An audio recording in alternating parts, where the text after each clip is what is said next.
It's shaped me in lots of ways, some of which I didn't really realize until more recently. So one of them was because I grew up in communes and I grew up globally, I kind of have edge when I consult with global businesses because I really get the cultural components, the inclusion, the difference that might be going on in the group. It's also made me more resilient. I think my ability to kind of hustle, create change, be resourceful, all of the above, really come from an environment that wasn't the traditional type of environment. In so many ways, and I was reflecting on this thinking, well, I'm not religious anymore, that might be one of them, but actually it's more nuanced than that. It's that I don't look for one truth in one place, right? And I find that there's different pieces of truth and different levels of expertise and bits of wisdom, and I can apply small bits to my life rather than thinking about a one size fits all, it must be one way. The other thing is just around taking personal responsibility for my own mental health and for my own approach to life. That's another huge way. And I just kind of understand that hard work pays off, that actually, if you put your mind to something, you work on your mindset, you develop yourself, that you can do pretty much anything.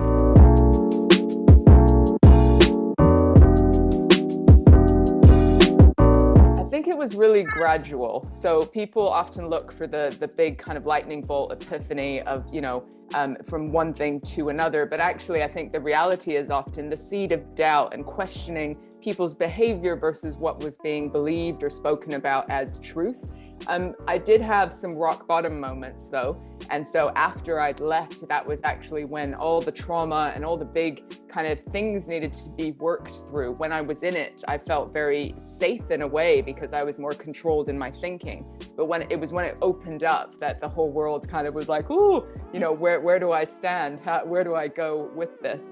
And so certainly my thought process had to change, and it was those rock bottom moments that then made me think, how do I do this? And I do talk about how I gave myself a 1-year deadline to take my own life. And that was very much thinking, I've got nothing left to lose. I've convinced myself that my own kids would be better off without me. But in that 1 year, and this isn't advice because I don't know why it was a year and not a different sort of space of time, but I just determined to experiment with all the things that people said help your mental health and can help you feel happy. And that year came and went, and it wasn't perfect afterwards, but I realized that I could actually teach myself to be happy and that there were tools out there that could help me lead a better life. So there's so many ways. And first of all, many companies do this in more of a tick box way still. So they're kind of like, hey, we've got mental health first aiders, or we've got this kind of one thing on World Mental Health Day, right? But it's got to go deeper than that. So 3 tips. First of all, mental health is about everyone. It's not just a tick box. It's about good mental health. How do we create environments where people can thrive and excel and feel good? Because work gets better when people are feeling that way.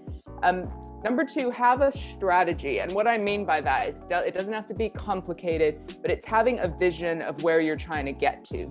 So what is your mission statement for mental health within your business, and how does it connect to different parts of your business? And finally, number 3, embed mental health into the whole kind of section of the workplace. So again, rather than doing it on the outside, it's really about how do we connect with people as humans? What are the questions that we ask people? How are we brave and vulnerable? And how do we show up in our team meetings, in our one-to-ones? So it's part of our everyday rather than this thing on top of what we do. Now, I love this question because I would love to believe that that's the world that we're going to get to. But if I'm honest, it's a long way off. If we think about the strides that we've made in kind of homophobia, racism, sexism, we've made massive strides, but yet we still have a long way to go. So I feel the same with mental health, is that already there's been great strides. I certainly see in the new world of work that there will be much bigger strides, because people are, if you want talent to stay in your business, they're asking about, what are you doing to look after your people? So there's certainly a piece there that's going to change.